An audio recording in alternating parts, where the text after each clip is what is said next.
have a couple of things on your desk. You need to have a textbook, and you also need to have the stoplight cards. What we're going to be doing is getting into groups of 3.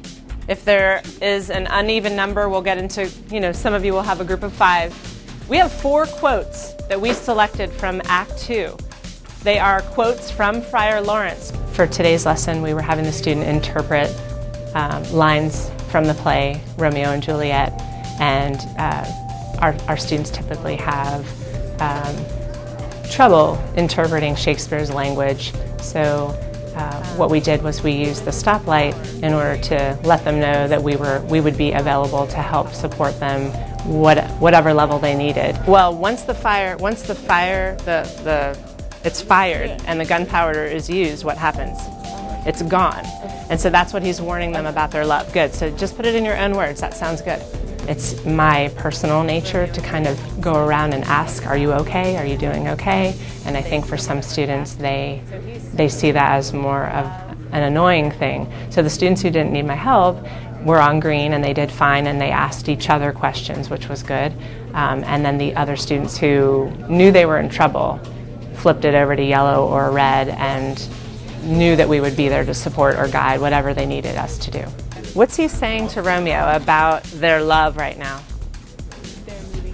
They're moving way too fast, okay? So it says, what does the friar do that's contradictory to that advice? He's telling them that they're moving too fast when he marries them. Exactly.